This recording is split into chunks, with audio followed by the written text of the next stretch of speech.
வணக்கம் மக்களே. ஈரோடு மாவட்டம் சத்தியமங்கலம் அருகே இருக்கிற பவானிசாகர் தொகுதிக்கு உட்பட்ட அரியப்பம்பாளையத்துல அதிமுக சார்பில் மக்களை காப்போம் தமிழகத்தை மீட்போம் அப்படிங்கிற பிரச்சார கூட்டம் நேற்று நடைபெற்றுச்சு.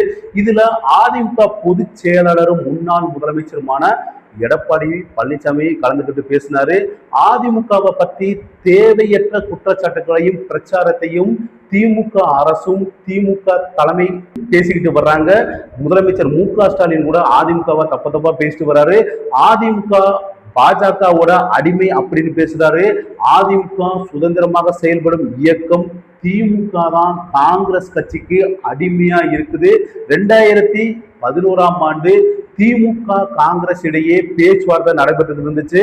அப்போது முதல் மாடியில ரெய்டும் தரைதளத்துல கூட்டணி பேச்சுவார்த்தையும் நடைபெற்றுச்சு. தமிழகத்துல தன்மானம் உள்ள ஒரே கட்சி அதிமுக மட்டும்தான். திருப்பத்தூர்ல நடைபெற்ற நிகழ்ச்சியில கூட என்னை பத்தி தனிப்பட்ட முறையில விமர்சனம் செஞ்சு பேசியிருக்கிறார் முதலமைச்சர் மு.க.ஸ்டாலின்.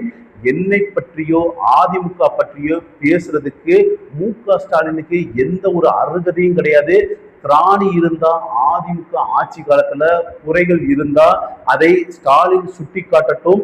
அது முடியாததால பாஜக அடிமை ஊர்ந்து முதலமைச்சரானார் அப்படின்னு தவறான பிரச்சாரத்தை கையில எடுத்திருக்கிறாரு முதலமைச்சர் மு.க.ஸ்டாலின் அப்படின்னு எடப்பாடி பழனிசாமி குற்றச்சாட்டு இருக்காரு. மேலும் ஒரு முதலமைச்சர் என்பவர் நாட்டுக்கு வழிகாட்டியாக இருக்கணுமே தவிர தன் மீதான மறைமுக குற்றச்சாட்டுகளை சுமத்தக்கூடாது அப்படின்னு கடுமையான பதிலடி கொடுத்திருக்கிறாரு. முன்னாள் முதலமைச்சர் கருணாநிதிக்கு உடல் நலக்குறைவு ஏற்பட்ட போது மு.க.ஸ்டாலின் நம்பி கட்சி தலைவர் பதவி அவர் கொடுக்கவே இல்லை. அவரே ஸ்டாலினை நம்பல. மு.க.ஸ்டாலினுக்கு நேருக்கு நேர விவாதத்துக்கு தயார் அப்படின்னு தொலைக்காட்சி பெட்டியில சொல்லி இருந்தேன். ஆனா இதுவரைக்கும் மு.க.ஸ்டாலின் கிட்ட இருந்து எந்த ஒரு பதிலுமே வரல அப்படின்னு எடப்பாடி பழனிசாமி சொல்லியிருக்கிறாரு. 2 மாதங்களாக கூட்டணிக்கு கடை விரித்து காத்திருப்பதாக மு.க.ஸ்டாலின் சொல்லியிருக்கிறாரு. கூட்டணி என்பது தானாக அமைய வேண்டும். தானாக கனிந்த பழத்துக்கு தான் ருசி அதிகம். தேசிய ஜனநாயக கூட்டணி வலிமையாவே இருக்குது அப்படின்னு எடப்பாடி பழனிசாமி பேசியிருக்கிறாரு. திமுக காங்கிரஸ் கூட்டணி தான் ஆட்டம் கண்டுகிட்டு இருக்குது. அவங்களுக்கிடையே தினமும் வார்த்தை போர் நடைபெற்று தான் வருது. கூட்டணி தர்மத்தை மதிக்கல அப்படிங்கிறத உரிய பதிலடி கொடுப்போம் அப்படின்னு காங்கிரஸ் ஒருத்தர் பேசியிருக்கிறாரு. திமுக கூட்டணியில இன்னும் குழப்பம் நீடிச்சுக்கிட்டு தான் இருக்குது.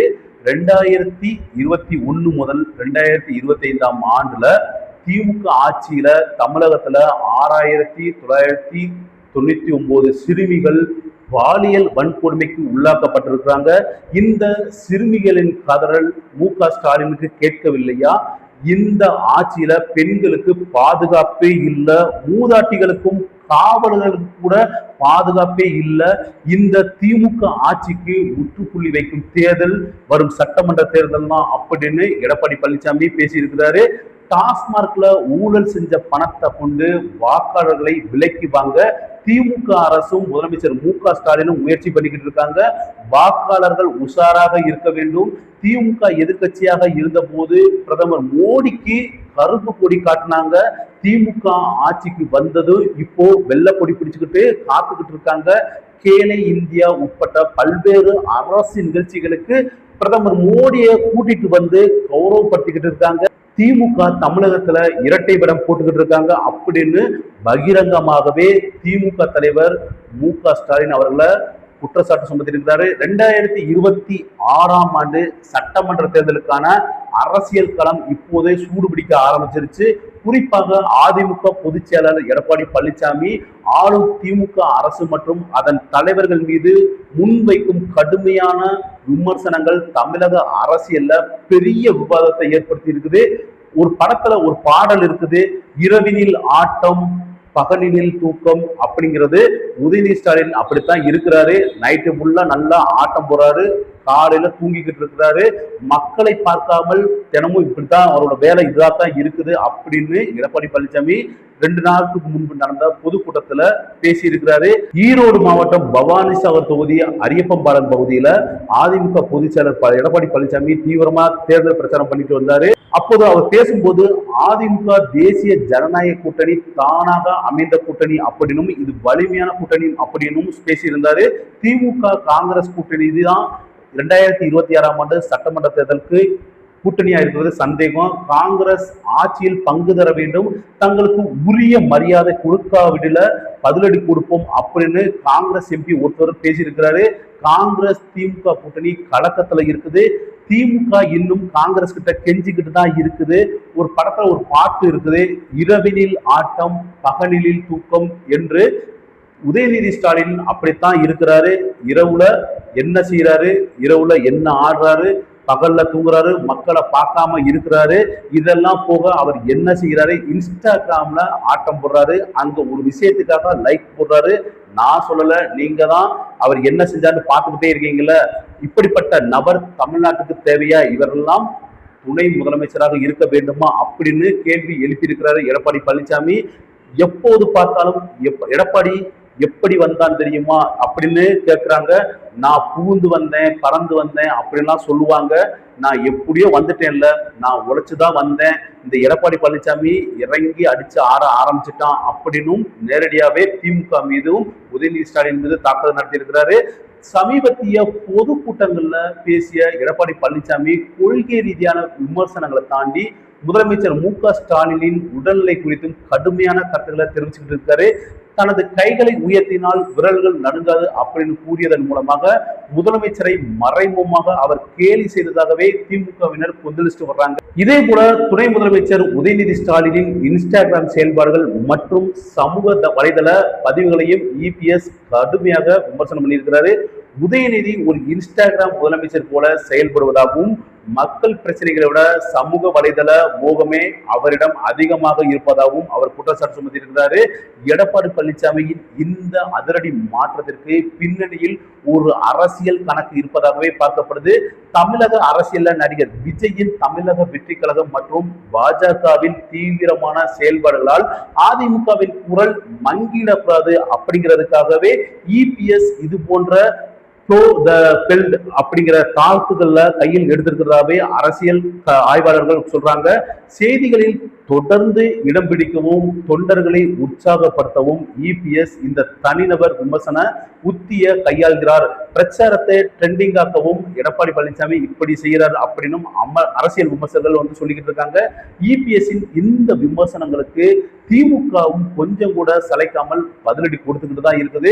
எடப்பாடி பழனிசாமியை பாஜகவின் முரட்டு அடிமை அப்படின்னு உதயநிதி ஸ்டாலின் வர்ணிக்க ஆரம்பிச்சிருக்கிறாரு. மேலும் சசிகலாவின் காலில் விழுந்த பழைய நிகழ்வுகளை நினைவுபடுத்தி அதிமுகவின் சுயமரியாதை எங்கே போனது அப்படின்னு திமுக தரப்பு எடப்பாடி பழனிசாமி தரப்பை பார்த்து கேள்வி எழுப்பிட்டு தான் வர்றாங்க. கடந்த 5 ஆண்டுகளாக இந்த இடைக்கால நிதிநிலை அறிக்கையை வார்த்தை ஜாலங்கள் நிறைந்த மேனாமினிக்கு உரையாகத்தான் இருக்கிறது அப்படின்னு எதிர்கட்சி தலைவரும் அதிமுக பொதுச் செயலருமான எடப்பாடி பழனிசாமி இந்த இடைக்கால பட்ஜெட்டை விமர்சனம் பண்ணி பேசியிருக்கிறாரு.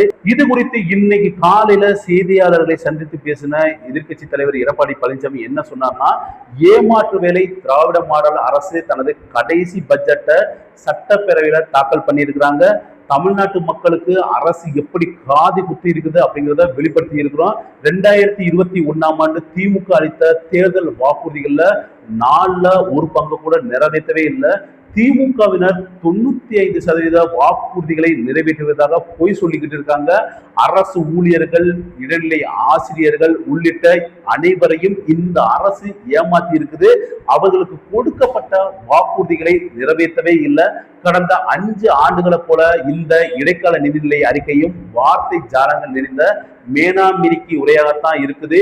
நிதி நிலைமையை சரி செய்ய ரகுராம் ராஜன் அடங்கிய குழு அமைக்கப்பட்டுச்சு. ஆனா அதன் பின்புதான் கடன் தமிழகத்துல அதிகரிச்சிருக்குது. மாநிலத்தின் கடன் சுமை அதிகரித்து கொண்டே போனா மக்கள் மீது வரி சுமை அதிகரிக்கத்தான் செய்யும். தமிழகத்தின் நிதி பற்றாக்குறை ரூபாய் 16,000 கோடியாக அதிகரிச்சிருக்குது அப்படின்னு குற்றச்சாட்டு சுமத்திருக்கிறாரு. வேளாண் பட்ஜெட் அப்படின்னு சொல்லி மக்களை ஏமாத்திருக்காங்க இந்த திமுக அரசு. அத்திப்பழம் வெளியே அழகாத்தான் இருக்கும், உற்று பார்த்தா உள்ள சொத்தையா இருக்கும். அதற்கு உதாரணம் இந்த நிதிநிலை அறிக்கை. வரவு செலவு திட்டம் பற்றி உருப்படியான எந்த அறிவிப்பும் இல்லை. ஒரு வருஷத்துக்கு 100 நாட்கள் சட்டமன்ற நிகழ்வு நடைபெறும் அப்படின்னு சொல்லியிருந்தாங்க. ஆனா கடந்த 5 வருஷத்துல மொத்தமாவே 140 நாட்கள் தான் சட்டப்பேரவையை கூடியிருக்கும் அப்படின்னு கருதுறேன். அதிமுக தலைமையிலான கூட்டணி கண்டிப்பா இந்த தேர்தலில் ஆட்சி அமைக்கும் அப்படின்னு எடப்பாடி பழனிசாமி கருத்து தெரிவிச்சிருக்காரு. தொடர்ந்து பார்ப்போம். திமுக அதிமுக மாறி மாறி விமர்சனம் செய்துக்கிட்டு வந்தாலும் மக்கள் சீக்கிரமாவே முடிவெடுக்க போறாங்க. 2026ஆம் ஆண்டு நடக்க போற சட்டமன்ற தேர்தலில் திமுக ஆட்சி அமைக்குமா அல்லது மறுபடியும் அதிமுக ஆட்சி அமைக்குமா அப்படிங்கிறது தெரிஞ்சிடும். அதுவரை நாமும் காத்திருப்போம். நன்றி, வணக்கம்.